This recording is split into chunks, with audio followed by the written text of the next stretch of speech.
पहले भी कथा में कहा, आज फिर आपको कहते हैं कि एक मुखी रुद्राक्ष मिलना कठिन है और एक मुखी मनुष्य मिलना कठिन है।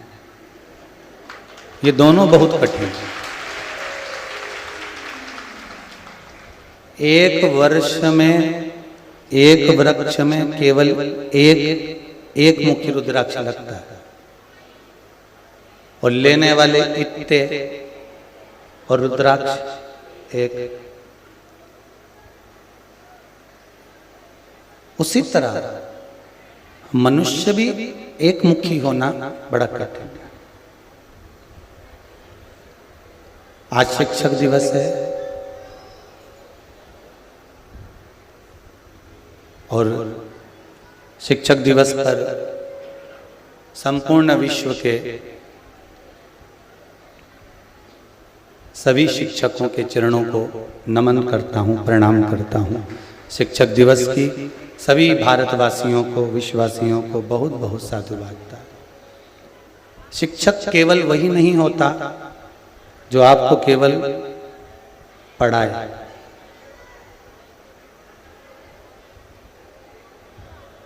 शिक्षक केवल वही नहीं है जो केवल आपको पढ़ा रहा है, केवल आपको पढ़ा। शिक्षक वो भी है जो कभी समय समय पर आपको शिक्षा दे जाए।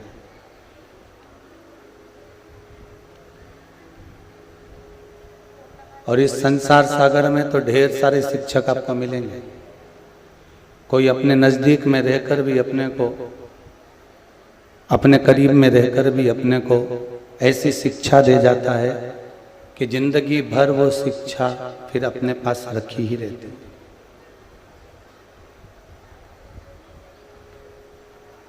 फिर वो शिक्षा हमारे पास में रखी। एक मुखी रुद्राक्ष और एक मुखी व्यक्ति दोनों मिलना कठिन है।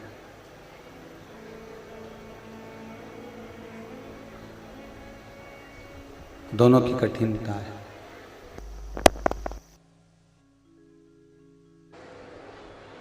और जब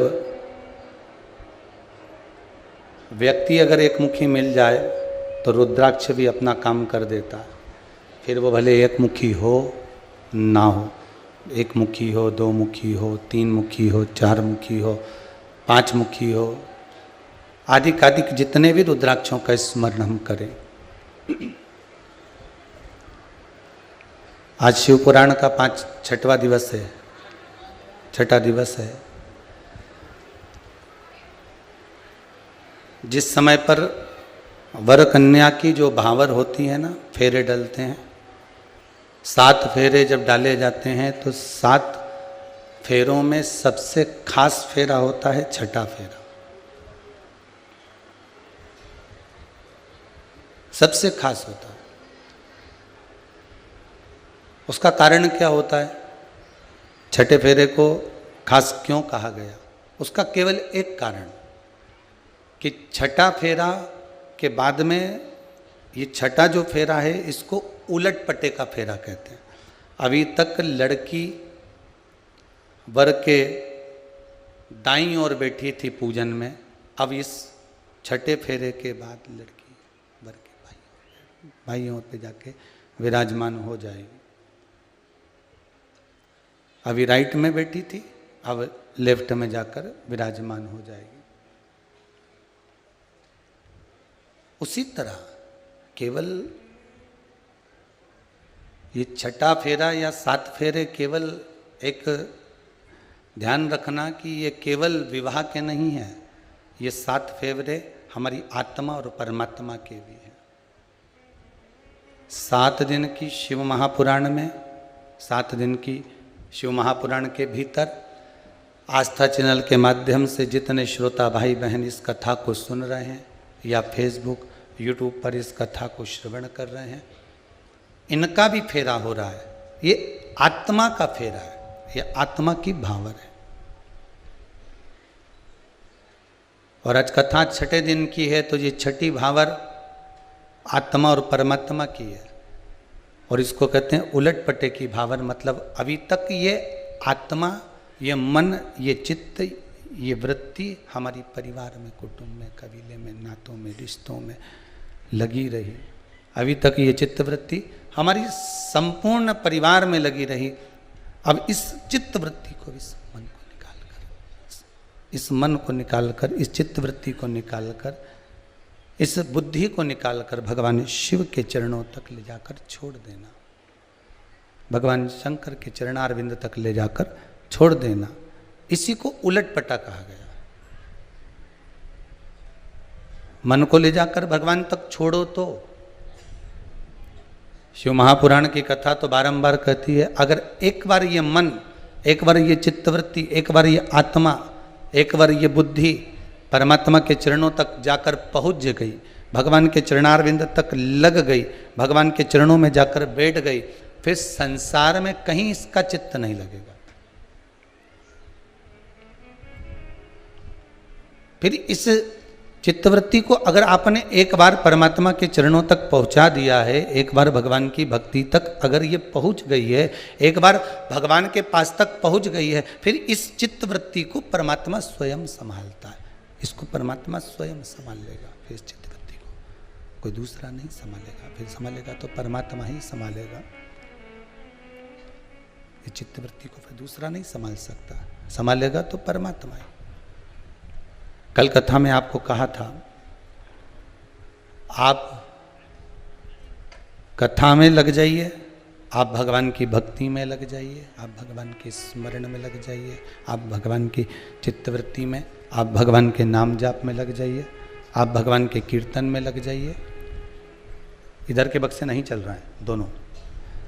आप भगवान की भक्ति में, भगवान के स्मरण में आप जब लग जाएंगे, भगवान के भजन में, भगवान की भक्ति में जब आप लग जाएंगे, तो भगवान, आप कथा देखें, भगवान आपका परिवार देखेगा।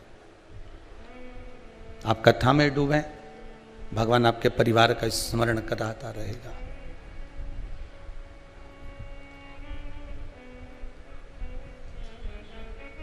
एक विश्वास, और वो विश्वास हो परमात्मा के चरणारविंद का, भगवान के चरणों का विश्वास। एक विश्वास भगवान के चरणारविंद का हो। संसार में भगवान जितनों को जन्म देता है, मेरा देव अधिदेव महादेव इस मृत्यु लोक में जब मनुष्य को जन्म देता है, तो उसको कुछ एक करोड़ों के हीरे जैसी कुछ टैलेंट उसको ऐसा देकर भेजता है,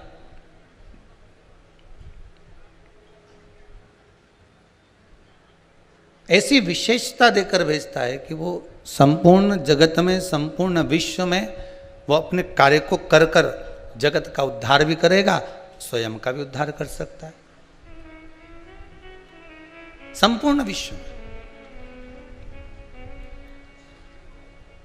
करोड़ों का हीरा कहीं खो गया, वहीं कहीं गिर गया, करोड़ों का हीरा। अब करोड़ों का 2, 4, 5, 6, 7, 8, 10 करोड़ का हीरा जो गिर गया है, 2, 4, 8 करोड़ का हीरा जब नीचे कहीं गिर गया है, कहीं चले गया है, तो उसको करोड़ों के हीरे को ढूंढने के लिए तुम्हें करोड़ों की लाइट जलाने की जरूरत नहीं पड़ेगी। करोड़ों के हीरे को ढूंढने के लिए मात्र एक 5 रुपया की मोमबत्ती जला लो और वो हीरा चमक जाएगा, और चमकेगा तो वो मिल जाएगा। बोलो सही है कि गलत है? केवल एक 5 रुपए की मोमबत्ती से वो हीरा मिल सकता है। साउंड ठीक नहीं है? 5 रुपए का हीरा, 5 रुपए की मोमबत्ती के लिए, केवल 5 रुपए की मोमबत्ती उस करोड़ के हीरे को ढूंढ सकती है। मात्र 5 रुपए की मोमबत्ती।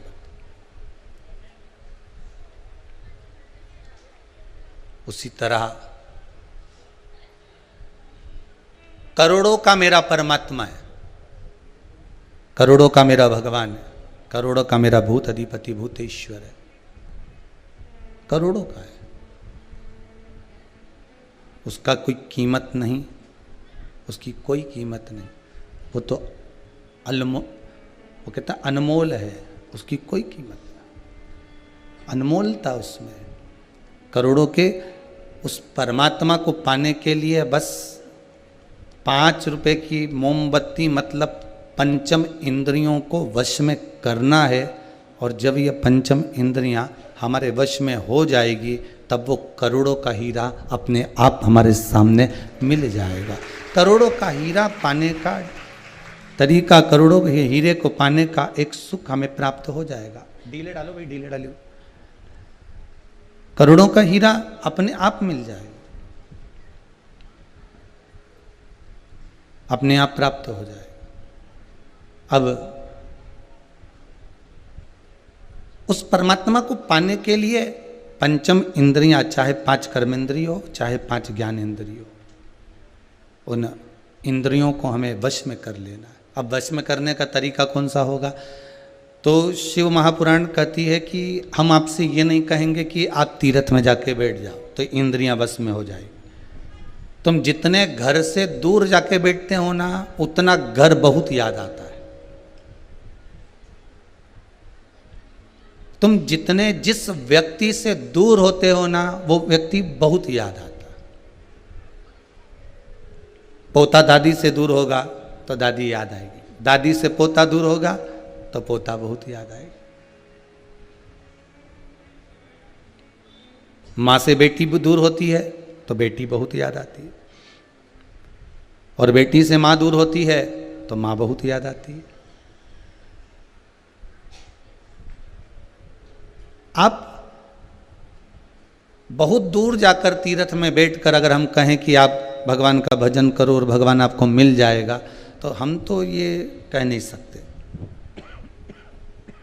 हम ये नहीं बोल सकते कि मिलेगा कि नहीं मिलेगा।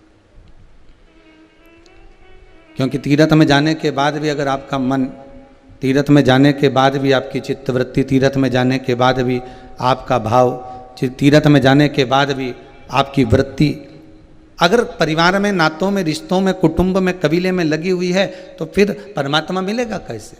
घर में रहो, परिवार में रहो, अपने कुटुंब में रहो, अपने कुल में रहो, और अपने परिवार में रहकर अगर एक बार भी अगर भगवान का नाम ले लिया, एक बार भी आपने भगवान स्मरण कर लिया, श्री शिवाय नमस्तुभ्यम, अगर एक बार भी अपन दिन भर में बोल लिए, तो फिर तीर्थ में जाकर एक माला जपना और घर में रहकर केवल एक बार मंत्र का स्मरण कर लेना बराबर हो जाता है महाराज भगवान की भक्ति। क्योंकि चित्त वृत्ति कलयुग केवल नाम आधारा, और सुमर सुमर नर उतरहि पारा। कलयुग में केवल एक नाम की आधारशिला को लेकर, कलयुग में केवल एक नाम की आधारता को लेकर आप भगवान की भक्ति में, चाहे पंचाक्षरी मंत्र हो, 12 अक्षर मंत्र हो, चाहे श्री शिवाय नमस्तुभ्यम हो, चाहे ओम नमः शिवाय हो, चाहे ओम नमो भगवते वासुदेवाय हो, तुम जिस मंत्र को जपो, जिस मंत्र का आप स्मरण करो, चाहे राम कहो, चाहे कृष्ण कहो, चाहे शिव कहो, चाहे भवानी कहो, तुम जिस मंत्र का स्मरण कर रहे हो, उस मंत्र का सुख आपको मिलेगा जरूर, उस मंत्र का सुख आपको प्राप्त जरूर होगा, पर मंत्र हृदय से जपा हुआ आना चाहिए।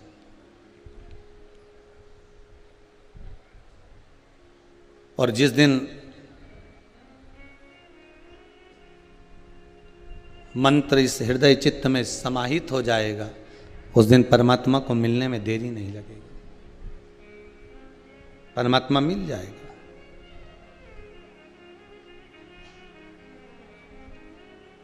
दिन भर में सास ने कोई शब्द कहा तो बहू अपने पति से कहती है, तुम्हारी मम्मी ने आज का मेरा दिन पूरा बर्बाद कर दिया। बोलो, बोलती कि नहीं बोलती?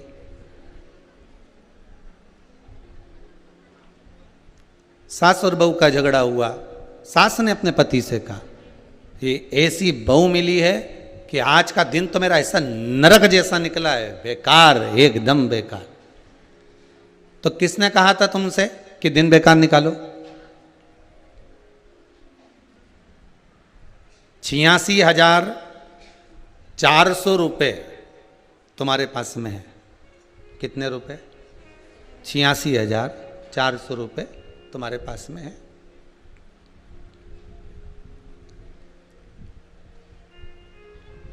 और मान लो 86,400 रुपये में से 10 रुपये तुम्हारे किसी ने चुरा लिए।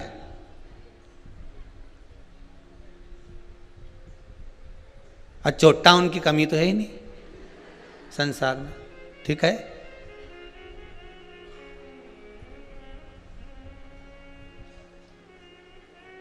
पहले भी कथा में कहा,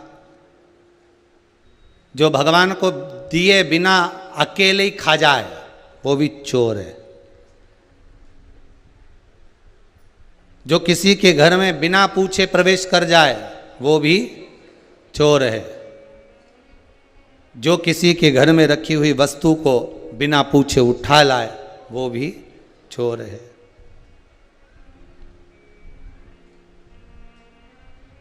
किसी वस्तु को, दूसरे की वस्तु को अपना प्रेषित कर दे वो भी चोर है। और 5वें नंबर का चोर माता पिता को दिए बिना अपने कमरे में ले जाकर चुपचाप से गजक, काजू, बिस्कुट, वेफर अपने कमरे में पत्नी के साथ या अपने बच्चों के साथ बैठकर खा ले और बूढ़े माँ बाप को एक रत्ती का नहीं दे, वे भी बहुत बड़ा चोट्टा है, वो भी चोर है। वो चोर से कम नहीं है। तो चोर तो बहुत बड़ा है। तो मालूम पड़े 86,400 रुपये तुम्हारे पास में है और उसमें से 10 रुपये मान लो किसी ने चुरा लिए। 10 रुपये कोई ले गया, अब 10 रुपये तो ले गया, अब बचे 86,390। अब तुम क्या करोगी? 86,390 रुपये जो तुम्हारे पास बचे हैं, तो तुम्हें जब गुस्सा आएगा, क्रोध आएगा, क्योंकि तुम्हारा 10 रुपया किसी ने चुरा लिया, तो तुम 86,390 रुपये फेंक दो। फेंकोगी क्या? अरे बोलो तो जम के, नहीं फेंकोगी ना। बस इतनी तो समझदारी चाहिए शिव महापुराण में कि 86,400 रुपये में से 10 रुपये अगर किसी ने चुरा लिए, तो तुम जब 86,390 रुपये नहीं फेंक रही हो, तो यही तो शिव पुराण कह रही है कि दिन भर में 86,400 सेकंड प्रत्येक मनुष्य को मिलते हैं। कितने? 86,400 सेकंड प्रत्येक मनुष्य को मिलते हैं जिंदगी को जीने के लिए, प्रत्येक दिन में, प्रत्येक दिन भर में। अब 86,400 में से 10 मिनट अगर कोई तुम्हारा माथा खा गया, लड़ाई कर ली, झगड़ा कर लिया, विवाद कर लिया, तो क्या तुम पूरा की पूरा 86,390 रुपये फेंक दोगे क्या? तो फिर वो 10 मिनट के चक्कर में, 10 सेकंड के चक्कर में तुम अपनी पूरी 86,390 सेकंड को क्यों बर्बाद करते हो? आग लगे बस्ती में अपन रहे हो मस्ती में। वो 10 सेकंड जो गए ना उनको जाने दो। जो 10 सेकंड लड़ाई हुई है ना, विवाद हुआ है 10 मिनट का, उसको जाने दो। पर बाकी का जो दिन भर है उसको तो अलमस्त निकालो। अगर वो लड़कर भी चली गई तो तुम तो खजूर वाली चोटी बना के उसके सामने 4 बार जाओ। कौन मना करे तुमको? बाकी का तो सुधारो कि 86,390 फेंक दोगी। वो 10 सेकंड के चक्कर में, 10 मिनट के चक्कर में अगर 10 रुपए कोई चुरा कर भी ले गया, ले जा, कितने दिन खाएगा? बोलो तो जम के, कितने दिन खाएगा? 10 लाख भी चुरा कर ले जाएगा तो कितने दिन खाएगा? चुरा कर अगर कहीं का प्लाट भी ले लेगा तो उस प्लाट में क्या सुख से रह लेगा? विचार करिए जरा। मकान भी ले लेगा तो क्या उसमें सुखी रह लेगा? क्या नहीं। वो 86,400 में से 10 रुपये अगर चले भी गए हैं तो तुम बड़ी मस्ती में अपनी जिंदगी निकालना, क्योंकि तुम्हारा वो 10 रुपया जो लेकर गया है, तुम्हारी जिंदगी में कोई ऐसा कर्म होने वाला था, कोई ऐसा दुख आने वाला था, कोई ऐसी तकलीफ आने वाली थी, उसमें से वो चुराकर दुख तकलीफ को लेकर चले गया। अब तुम्हें सुखी कर गया, तुम्हारा जीवन सार्थक कर कर चले गया। आपकी जिंदगी में भी कई ऐसे आएंगे, विश्वास में आपको लेंगे, भरोसे में आपको लेंगे, जी जी दे दे, मैं तेरे को वापस लौटा दूंगा, तू मेरी बात तो मान ले, तू तो मेरे रिश्तेदार है, तू मेरा नातेदार है, तू मेरा कुटुंबी है, तू मेरा अपना है, तू मेरा अपना है, कह कह कर प्रेमवश स्नेहवश तुमको डोलाएंगे। मैं तेरे को इतना ब्याज दे दूंगा, मैं तेरे को ऐसा कर दूंगा, मैं तेरे को वैसा कर दूंगा। इतना विश्वास जिसको 10 साल देखा, 12 साल देखा, 15 साल देखा, और साथ रहना, साथ पाना, साथ घूमना, साथ जाना, और विचार करिए, और मान लो वो तुम्हारा 10 रुपया ले भी जाए तो फिर विश्वास तो टूट गया।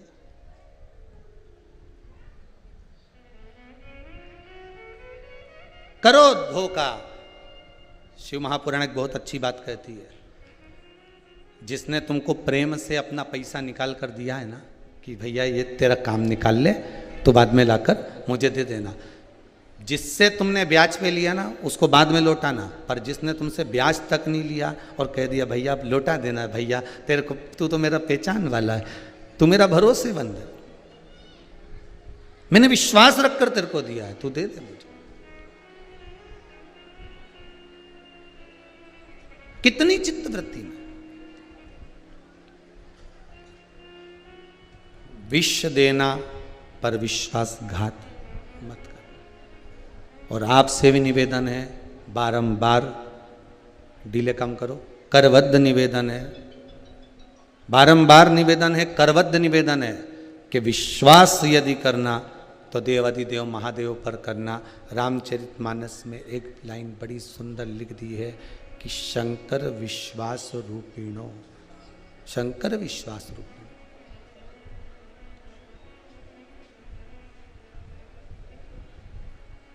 रामचरितमानस में एक बात बड़ी सुंदर लिखी है कि शंकर विश्वास का प्रतीक है, शिव विश्वास का प्रतीक है। किसी पर करो ना करो, पर भगवान पर विश्वास जरूर करो। शंकर पर विश्वास जरूर करो। आज एक बच्ची कह रही थी, गुरुदेव मेरी माताजी का कैंसर का ऑपरेशन हुआ था, कहीं बैठी होगी वो, उसकी आहार नली निकाल दी गई थी। कहाँ बैठी है बच्ची वो? कहीं बैठी, ये खड़ी। देना जरा इसको माइक, देना बच्ची को, कॉर्डलेस दो।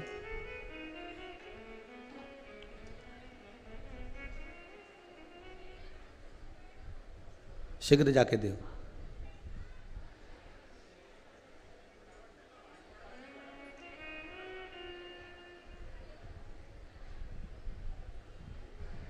बच्ची कह रही थी, गुरुदेव मेरी माताजी की आहार नली का कैंसर का ऑपरेशन हुआ था, गला चले गया था। क्या हुआ था बेटी? हेलो सर, मेरी माताजी को है ना गले में कैंसर की थोड़े से लक्षण थे, फिर धीरे धीरे इलाज करवाया तो बढ़ते गया उनका कैंसर।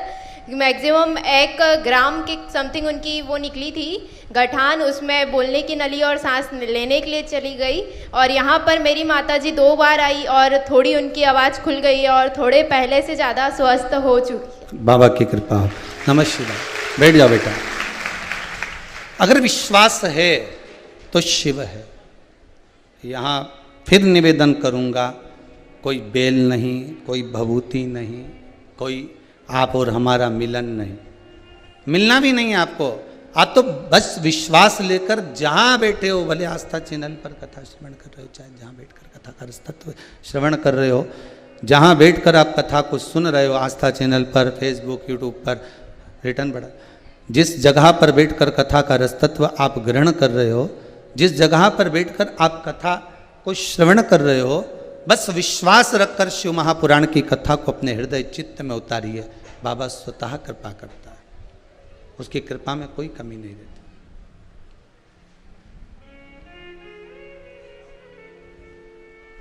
शंकर पर विश्वास हो,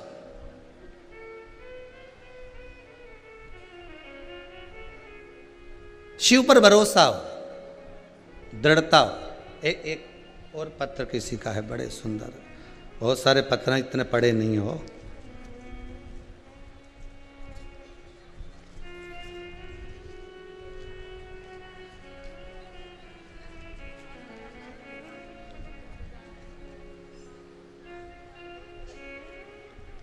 कोई जागृति सिंह गोत्र केशव है, कहीं से है, ये स्थान नहीं लिखा इसमें। बाबा 1 महीने पहले आई थी बेटी के लिए। कहाँ बैठी जागृति जी? जागृति सी बेटी के लिए आई थी मैं 1 महीने पहले, और बाबा की ऐसी कृपा रही,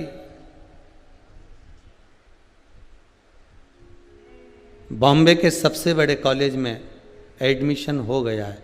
बाबा को बहुत बहुत धन्यवाद करने के लिए आई। कहाँ है जागृति सिंह जी? ये शिव तत्व की, आप जो भगवान शंकर का अनुमोदन कर रहे हैं, आप जो शिव स्मरण कर रहे हैं, आप जो भगवान की भक्ति में रमे हुए हैं, ये आपका विश्वास बोलता है, ये आपका भरोसा बोलता है। आज ग्वालियर की कोई माता जी आई थी गुप्ता, ऐसी खुश, ऐसी खुश। कहीं बैठी हो तो बताना भैया। ग्वालियर की गुप्ता ऐसी खुश थी, हमने पूछा क्या मिल गया आपको जो इतनी खुश हो?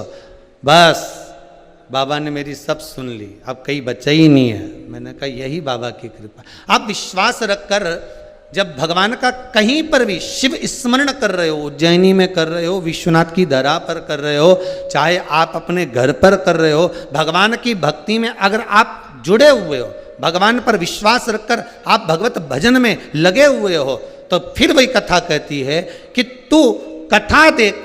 शिव कहते हैं मैं तेरा परिवार देख लूंगा, अब तुझे देखने की जरूरत नहीं है। भगवान शंकर कहते हैं मैं संपूर्ण तेरा परिवार, संपूर्ण तुझको हर जगह पर मैं तुझे देख लूंगा। बस तू कथा देख, तू स्मरण कर, तू भजन कर, तू नाम जाप कर, तू कीर्तन कर, तू नाम स्मरण में डूबा रहे, बाकी का सब व्यवस्था में देख लूंगा। तुझे कहीं देखने की जरूरत नहीं पड़ेगी, तुझे कहीं जाने की जरूरत नहीं पड़ेगी।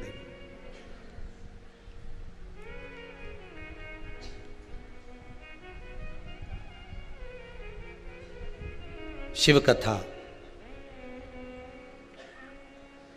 किसी के चक्कर में, किसी के लिए 10 मिनट अगर विवाद हो भी गया तो बाकी का 86,390 सेकंड अपना सुधारने का प्रयास करिएगा, अपने को संवारने का प्रयास करिएगा। और जब वो 86,390 सेकंड हमारे संवरेंगे, हमारे सुधरेंगे, हम उनको जब संवार लेंगे, हम उनको जब सुधार लेंगे, तो वो 10 सेकंड जो गए हुए हैं वो किसी काम के नहीं रहेंगे, उसका कोई मोल तत्व नहीं रहेगा।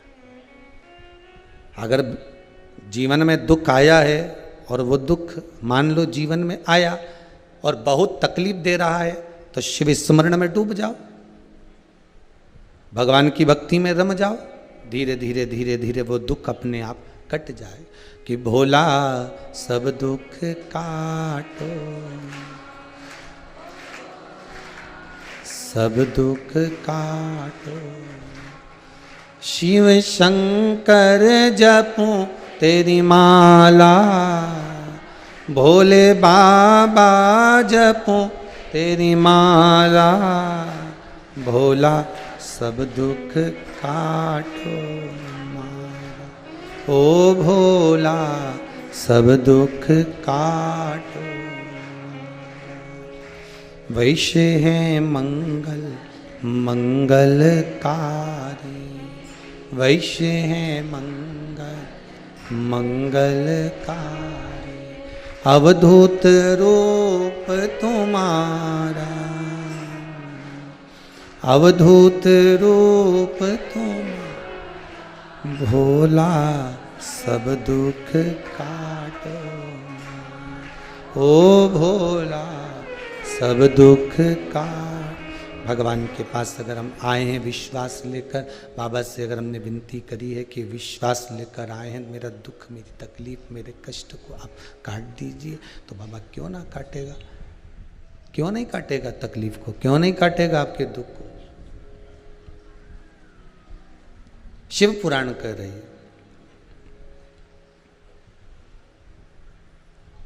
मैना, धन्या और कला, पितरों की 3 बेटियां।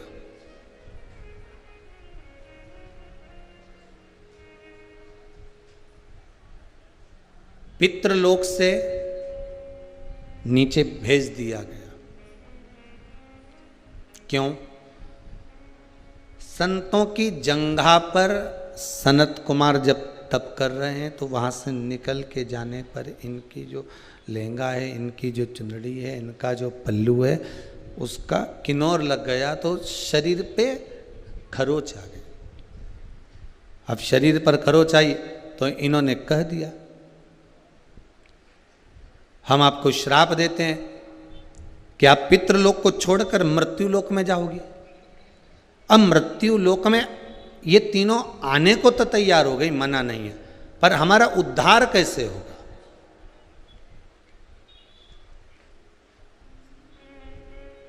माना भोलेनाथ हमने पूर्व में पाप किया है, आप तो सीधी सीधी शंकर जी से एक बात बिल्कुल कह के आया करो, माना हमने पूर्व में बहुत पाप करा होगा, छल करा होगा, कपट करा होगा, बेईमानी करी होगी, प्रपंच करा होगा, झूठ बोला होगा, माना हमने करा होगा।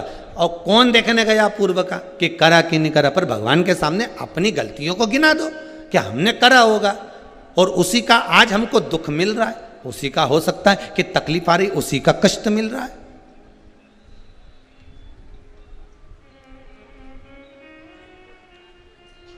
मान लो उसी की अगर तकलीफ आ रही है, उसी का कष्ट अगर आज मिल रहा है, उसी की तकलीफ अगर आज मिल रही है, तो अगर दुख तूने दिया है, कर्म का भोग अगर तुम भुगता भी रहे हो, तो फिर फल भी तो आप ही दोगे, दुख भी तो आप ही काटोगे।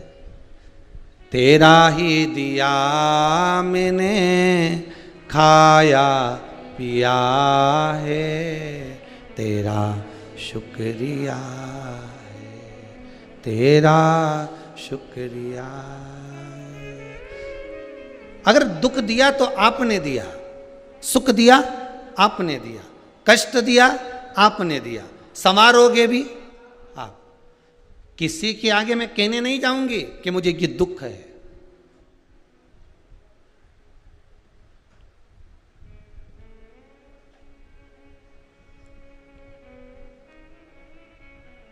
मैं किसी के आगे बोलने के लिए नहीं जाऊंगी कि मुझे ये तकलीफ है।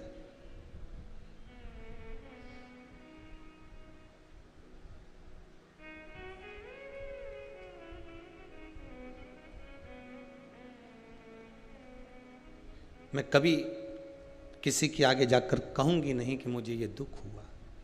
आज एक किसी व्यक्ति ने प्रश्न किया कि गुरुजी ये बताओ, व्यक्ति भीड़ में क्यों खो जाता है?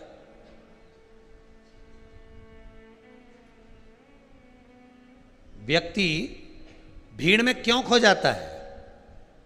पर शिव महापुराण की कथा तो कहती है कि भीड़ में व्यक्ति कभी खोता ही नहीं है, वो तो जब अकेला निकल जाता है तब खो जाता है। सबके साथ रहेगा तो खोएगा क्या? अरे बोलो तो सही नहीं।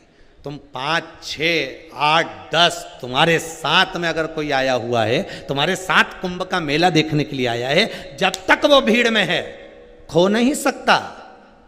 कहने वालों ने गलत कहा कि भीड़ में व्यक्ति खो जाता है, भीड़ में कभी नहीं खोता। व्यक्ति जब अकेला होता है तब खो जाता है, जब वो अहंकार में होता है तब खो जाता है, जब वो वासना में होता है तब खो जाता है, जब वो आसक्ति में होता है खो जाता है, जब वो तृष्णा में होता है खो जाता है, जब वो लोभ में पड़ जाता है तो वो खो जाता है।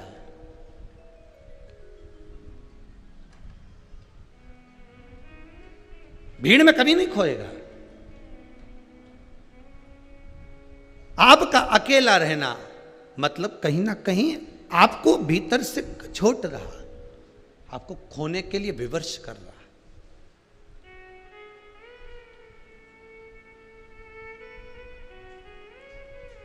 और हमारा तो कहना है संसार के लोगों में खोने से अच्छा है कि उस महादेव में खो जाइए। एक बार शंकर के मैंने सारे सहारे छोड़ दिए, बस तेरा सहारा काफी। एक अकेला उसका सहारा लेकर भी आप अपनी जिंदगी की दौर को आगे बढ़ा रहे हो तो यह पक्का है कि वो देव आदिदेव महादेव संभाल लेगा। पर पूरा छोड़ के चलना, पूरा। जैसे मंदिर में फोड़ा गया सड़ा नरियल। आप में से जितने लोग मंदिर जाते हो ना, हनुमान जी के मंदिर में नरियल फोड़ा, राम जी के मंदिर में, देवी जी के मंदिर में जो नरियल फोड़ा, नरियल अच्छा निकल गया तो हनुमान जी के तो इतनी सी चिटक चढ़ाई, इतनी सी ने, बाकी की सब झोला में थाली में रख के ले आई और घर लाके चक्कू से निकाल निकाल के ने सारा घर का लोग निपटा गया, सारा घर का लोग खा गया ओके। और हनुमान जी की इतनी सी थी। अब मान लो कि वो नरियल जो तुमने हनुमान जी के सामने फोड़ा और वो सड़ा हुआ निकल जाए, तब अब बोलो तुम कितने लोग हैं जो घर वापस लेके जाते होंगे? कहीं नहीं। हनुमान जी की परिक्रमा लगाते लगाते बेकार, हनुमान जी की परिक्रमा लगाते लगाते हनुमान जी के पीछे भेगी आएगी, साइड में रख देगी, वो तो बेकार निकला। अब ले जा घर, चिटक निकालने चल तो खा, पर नहीं, वो बेकार निकल गया इसलिए वहीं छोड़ दिया। भगवान शंकर कहते हैं कि मेरे पास आना तो वो नरियल की तरह आना, सड़ा हुआ जो नरियल नहीं होता कि पूरा की पूरा ही मुझे धर जाना।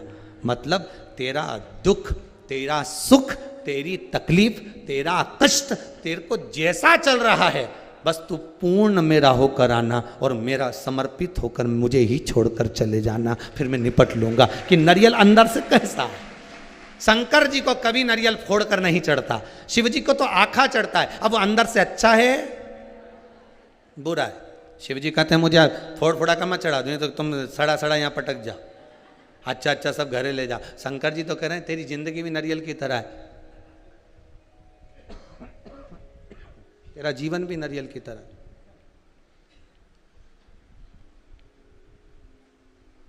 अच्छा है बुरा है, तेरी जिंदगी भी नरियल की तरह। तू इसको मत देख कि जीवन अच्छा है कि बुरा, तो नरियल मेरे दरवाजे पे छोड़ जा। ये जीवन, मन, चित्त, वृत्ति सब मुझे छोड़कर चले जा।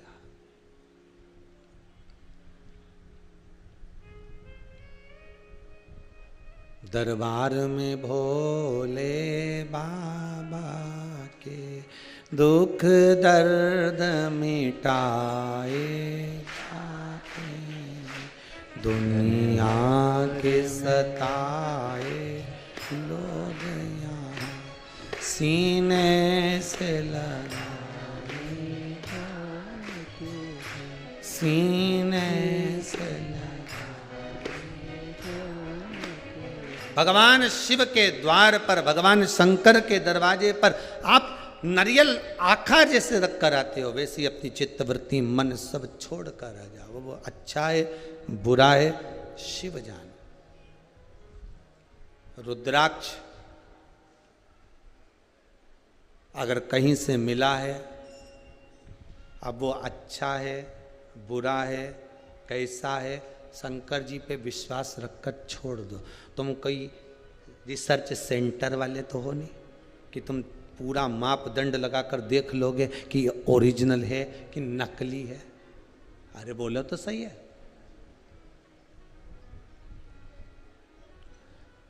घर के एक मुखी रुद्राक्ष को तुम पहचान नहीं पा रही हो, तो क्या एक मुखी रुद्राक्ष को पहचान? कितना का है रुद्राक्ष? 1500 रुपए का। असली है? ISI का मार्क लगा हुआ है। अच्छा,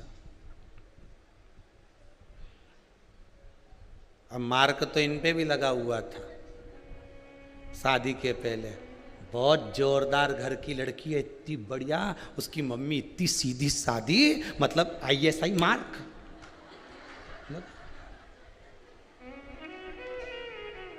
छोरा इतना बढ़िया, ऐसा जोरदार, उसका पिताजी कितना सीधा साधा है, बिल्कुल वैसा ISI मार्क लगा है। अब इन एक मुखी के तो अपन पहचान नहीं पाए।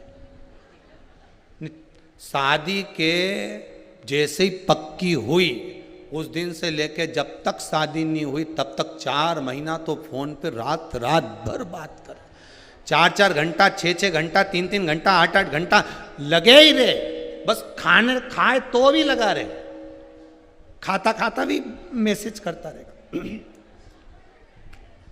अब इतना बात करा, इतना प्रेम स्नेह रहा, और मालूम पड़े शादी होने के 2 साल बाद दोनों अदालत में खड़े, तो अब ईमानदारी से बोलो कि ये रुद्राक्ष पहचान में आया?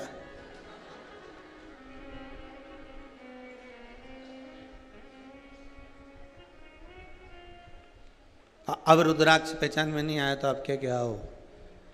उनकी तो माता ऐसी थी, तो कहां से लाई? बस वह दुकान से लिया। आओ अब विचार करिए जरा, विश्वास। अब जो रुद्राक्ष आपके पास में है, आपके घर में जो रखा हो, आप जितने लोग कथा सुन रहे हो रुद्राक्ष उत्सव की, जिनके रुद्राक्ष शिव महापुराण सुन रहे हो, जिनके घर में जैसा रुद्राक्ष रखा हुआ है, जिनके घर में जैसा रखा, और जिनके घर में जैसा रुद्राक्ष मिल जाए उस पर विश्वास रखना, भरोसा रखकर यही विचार करना कि ये भगवान देवाधिदेव महादेव ने इसको प्रदान करा हुआ है, ये शंकर जी ने इसको दिया हुआ है। यही विचार करना कि ये भगवान शिव ने इनको दिया है, ये शंकर के द्वारा प्राप्त हुआ है, शंकर के द्वारा प्रकट हुआ है।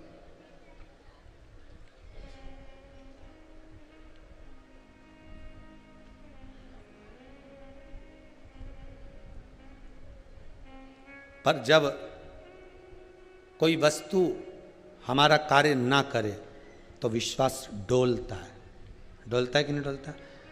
बताओ, मैंने कितने अरमान से, कितने अरमान से, कितने विश्वास से मैंने एक कार्य किया था।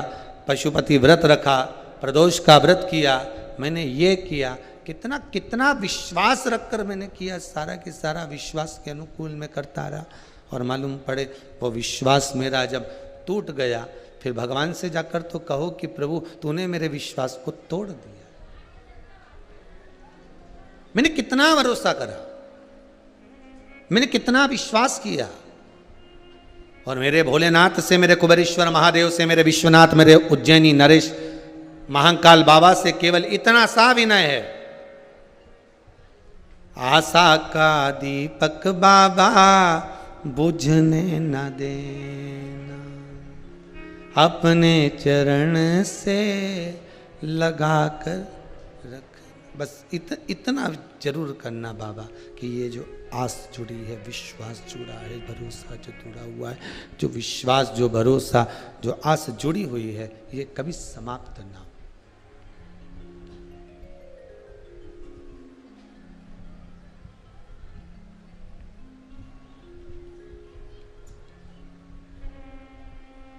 ये जुड़ी रहे।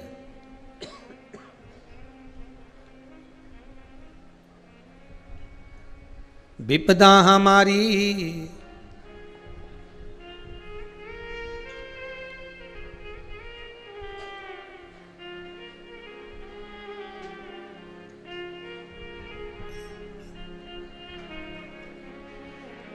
विपदा हमारी हर लो त्रिपुरारी भोले बाबा।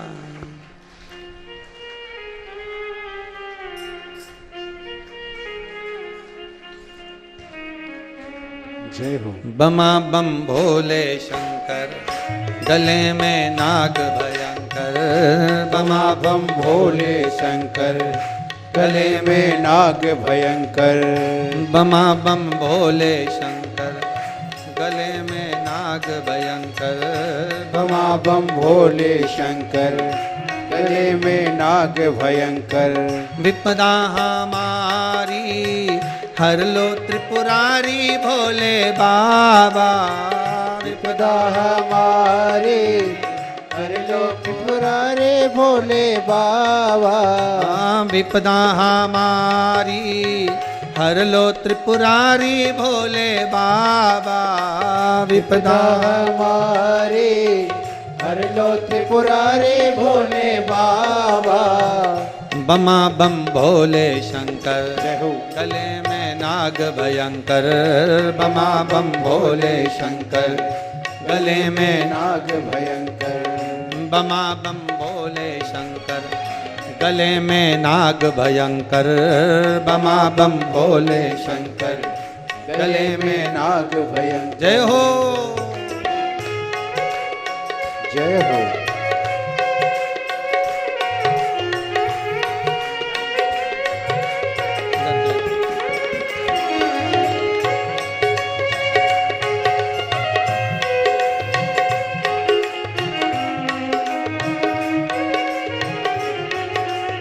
बड़े भाव से आनंद से ताली सेवा देते हुए राधे, बड़े भाव से आनंद से ताली सेवा देते हुए।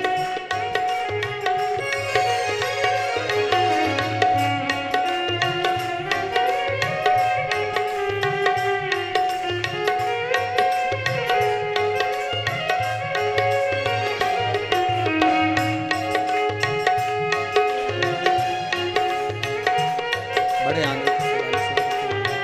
राधे।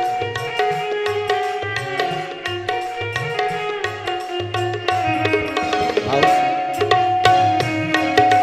बड़े स्नेह से। राधे।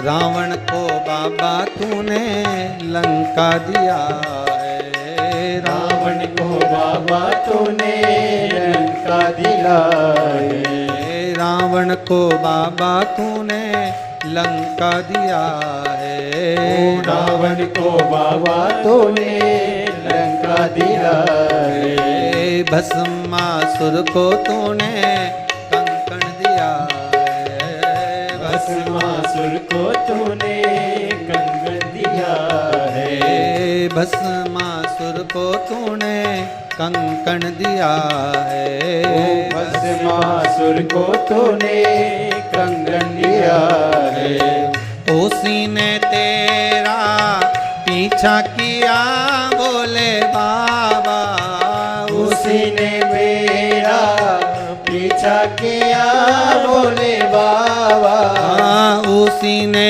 तेरा पीछा किया भोले बाबा, उसी ने तेरा पीछा किया भोले बाबा। बमा बम भोले बमा बम भोले शंकर, गले में नाग भयंकर, बमा बम भोले शंकर, गले में नाग भयंकर, बमा बम भोले शंकर, गले में नाग भयंकर, बमा बम भोले शंकर, गले में नाग भयंकर, बमा बम भोले शंकर, गले में नाग भयंकर, बमा बम भोले शंकर, गले में नाग भयंकर, बमा बम भोले शंकर, गले में नाग भयंकर, बमा बम भोले शंकर, गले में नाग भयंकर, बमा बम भोले शंकर, गले में नाग भयंकर। महादेव। भगवान शिव की कथा कह रही है। ओगरदानी त्रिकालदर्शी, कैलाशी, अविनाशी, भूत भावन भूतेश्वर शिव की कथा कहती है महाराज। शिव चरित्र कह रहा है, मैना, धन्या, कला, ये तीनों पितृलोक से भेज दी गई जमीन पर, पृथ्वी पर, मृत्युलोक में। और मृत्युलोक में आने के बाद मैना, धन्या, कला, ये तीनों जब मृत्युलोक में आ गई तो इन्होंने पूछा कि माना आपने कह दिया कि हम मृत्यु लोक में जाएंगे, हम चले भी जाते हैं, पर मृत्यु लोक में जाने के बाद हमारी मुक्ति कैसे होगी? हम वापिस कैसे आएंगे? हमारे मोक्ष का कोई कारण, कोई तरीका जिससे हम वापिस आ जाएं, हम वापिस पहुंच जाएं? कहा तुम तीनों के गर्भ से 3 देवियां प्रकट होंगी, वो तीनों देवियां तुम्हारा कल्याण करेंगे। और वही हुआ। मैनावती के गर्भ से माता पार्वती मैया का प्रागट्य हुआ। माँ जगत जननी जगदम्बा माता पार्वती शिव की आराधना में ऐसी डूब गई कि भगवान शंकर को उनको वर्ण करना ही पड़ा। बाबा देवादिदेव महादेव ने माता पार्वती जी को वर्ण कर ही लिया।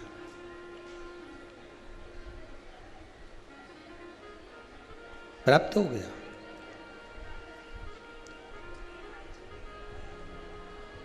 जब भी भगवान के मंदिर में जाओ, जब भी भगवान की चरणारविंद में जाओ, भगवान की शरणागति में जाओ, भगवान के द्वार पर जाओ, तो ये एक विचार कर कर जाना आप कि भगवान के चरणों में मैं जा रही हूँ,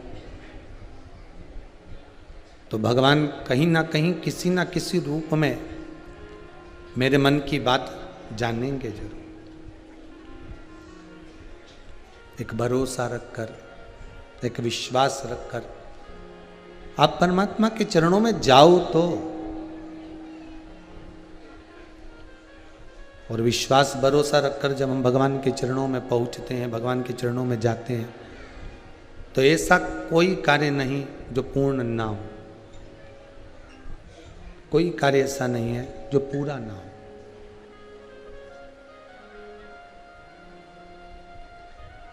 तेरे दरबार की बाबा निराली शान देखी है, तुझे देते नहीं देखा पर झोली भरी देखी है।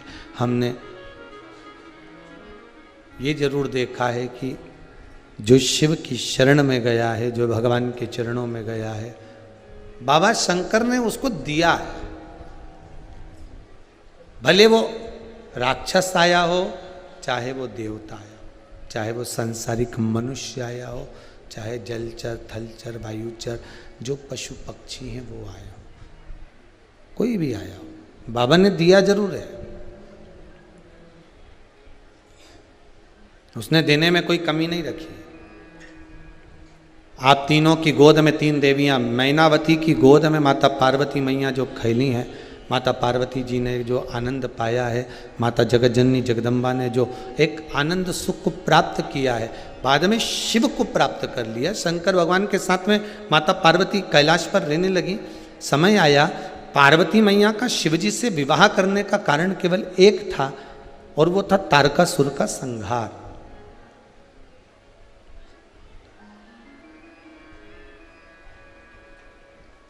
वो केवल एक तारकासुर का संहार।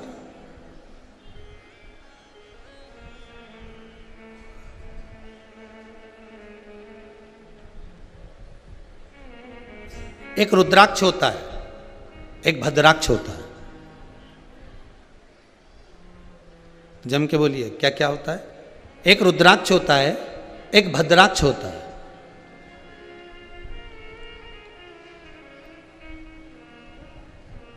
दोनों में एक अंतर होता है, एक अंतर होता है। रुद्राक्ष पूर्ण तरह से गोल होगा, पूर्ण तरह से उसकी आकृति जो होगी वो गोल होगी, और भद्राक्ष की जो आकृति होती है वो पूर्ण तरह से गोल होते होते एक जगह से थोड़ा बैठक आ जाती है उसमें, भद्राक्ष।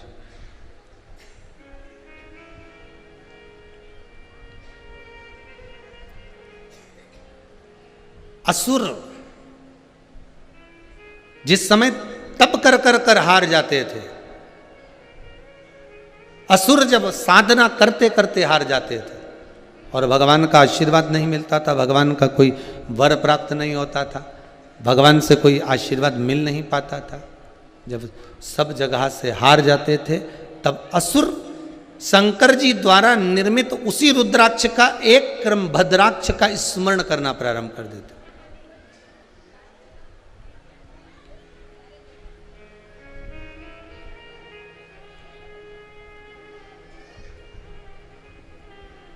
रुद्राक्ष का ही एक प्रतिबिंब स्वरूप है, रुद्राक्ष का ही एक स्वरूप है भद्राक्ष। 4 जगह पर काम आता है भद्राक्ष।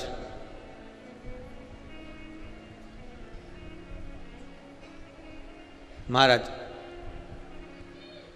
उधर इस पेट से जुड़ी हुई जो भी परेशानी हो, जितनी परेशानी पेट से जुड़ी हुई है, चाहे उदर के अंतर्गत कोई गांठ पड़ गई हो, कोई थैली में गांठ पड़ गई हो, महाराज डॉक्टर बोल रहा है कि इसका ऑपरेशन कराना पड़ेगा, या पेट से जुड़ी जितनी आदिक जितनी भी बीमारियां हो जाती, भद्राक्ष उस जगह पर काम आता है। केवल 3 दिन तक भद्राक्ष का जल, भद्राक्ष जो है पानी में उसको डाल दिया जाता है और भद्राक्ष का जल शंकर पर ना चढ़ाकर केवल अशोक सुंदरी वाली जो जगह होती है, आपको पहले भी वर्णन किया अशोक सुंदरी की जगह का, कि जैसे ये शिवलिंग है, ये जलाधारी है गौल, और इसके सामने जो चरण है जहाँ से पानी नीचे गिरता है बाबा का, उत्तर दिशा की ओर जाता है, तो बीच में एक मोटी सी जो लाइन होती है वो अशोक सुंदरी की जगह होती है। भद्राक्ष का जो जल होता है वो शंकर पर न चढ़ाकर अशोक सुंदरी वाली जगह पर चढ़ा दिया जाए और उस जल को झेल कर लाया जाए, और उस जल का पान, अगर उदर में कितनी भी प्रॉब्लम चल रही हो, उदर में जुड़ी हुई कितनी भी परेशानी चल रही हो, मात्र 3 दिन भी अगर भद्राक्ष का पानी अशोक सुंदरी वाली जगह पर चढ़ाकर उसको पी लिया जाए तो मात्र पहले दिन से ही आराम मिलना प्रारंभ हो जाता। भद्राक्ष के जल का इतना स्मरण, भद्राक्ष का जल, एक होता है रुद्राक्ष, दूसरा होता है भद्राक्ष। उसके जल का मूल महत्व है। तप साधना में रुद्राक्ष मूल है, तप साधना में रुद्राक्ष की मूलता है। कई बार जिनकी चित्तवृत्ति, जिनका मन, जिनका विचार, जिनकी दृष्टि, जिनका भाव विद्या अध्ययन में नहीं लगता हो, मन उच्चिष्ट हो जाता हो, खेलने में ज़्यादा लगता हो, बच्चे चिड़चिड़े हो जाते हो, या चित्तवृत्ति कैसे भी भगवान में लग नहीं रही हो, या आपका भी मन भगवान की सेवा में नहीं लगता हो, दौड़ दौड़ के वही व्हाट्सएप में चले जाए, मोबाइल में चले जाए, फेसबुक में चले जाए, यूट्यूब पर चले जाए, कहीं थोड़ी सी देर के लिए कथा सुनने का मन करे फिर मन भटक जाए, या पढ़ने का मन करे कि अब मैं पूरी शिवपुराण में भी घर में पढ़ूंगी, या मैं भागवत पढ़ूंगी, या मैं रामायण पढ़ूंगी, और 2 दिन तो लेके बैठी, तीसरे दिन से मन में फिर वो उचिष्टपन आ गया कि कहाँ बैठ गई, मैंने कहाँ नियम ले लिया। तो ये जो चित्तवृत्ति में आ जाता है, मन उचिष्ट हो जाना, चाहे विद्या से हो जाए बच्चों का, चाहे किसी कार्य से हो जाए, मन की उचिष्टता में भी रुद्राक्ष बड़ा काम का है। यहां रुद्राक्ष की मूलता है। शहद में 9 मुखी रुद्राक्ष को डाल दिया जाता है शहद के अंदर, रात्रि भर उसको शहद में ही रखा दिया जाता है, और उस शहद को जब आप भगवान शंकर का स्नान कराने सुबह के समय पर जल लेकर शिव जी के मंदिर जाती हो, तो सबसे पहले उस रुद्राक्ष को निकालकर शंकर जी की जो जलाधारी है उस पर रख दिया जाता है, और उस शहद को शिव जी पे चढ़ा दिया जाता है। उसी शहद को उठाकर लाया जाता है और बाबा का शुद्ध जल से स्नान कराकर, बाबा का पूजन कर कर, दूध दही जो भी आप समर्पित करना चाहते हो, पंचामृत आदि बाबा को समर्पित कर कर रुद्राक्ष और शहद को वापिस लाया जाता है। उसी शहद को मात्र 11 दिन तक आप चाटना प्रारंभ कर दीजिए, आपको कोई नहीं कहेगा कि पढ़ने बैठो, आपकी चित्तवृत्ति स्वयं विद्या में लग जाती है, आपको कहीं जाने की जरूरत नहीं। रुद्राक्ष शंकर का वो अश्रु है, रुद्राक्ष मेरे बाबा का वो अश्रु है, रुद्राक्ष मेरे कालाधिपति का वो सुंदर अश्रु है जिसके बल पर जीव सब कुछ प्राप्त कर सकता।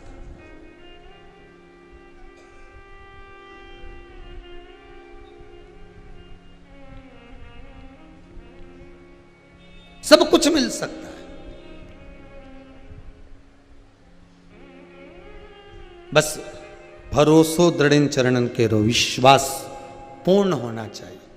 और मेरा शंभु विश्वास संसार के लोगों पर करोगे तो तोड़ देंगे, विश्वास संसार के मनुष्य पर करोगे तो तोड़ देंगे, पर विश्वास अगर देव अधिदेव महादेव पर होगा तो वो टूटेगा नहीं और दृढ़ होता चले जाएगा और प्रबल होता चले जाएगा, और दृढ़ और प्रबल।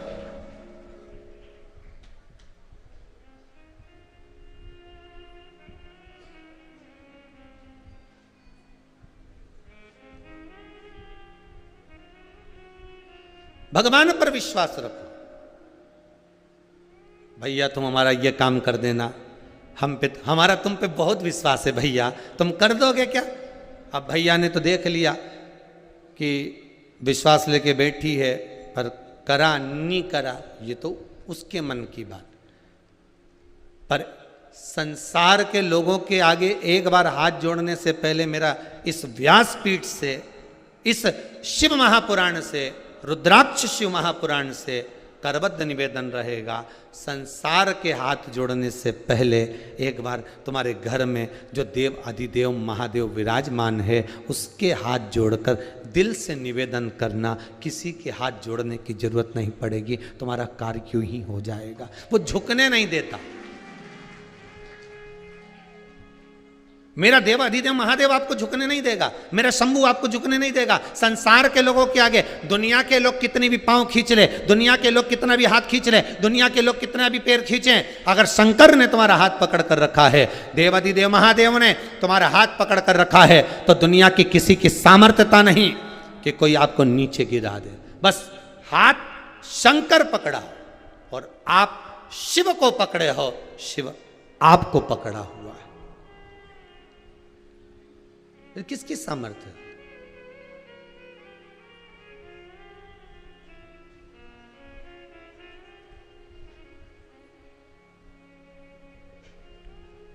शंकर पर अगर विश्वास है फिर वो डिगेगा नहीं। संसार के लोगों पर विश्वास करोगे तो डिगेगा।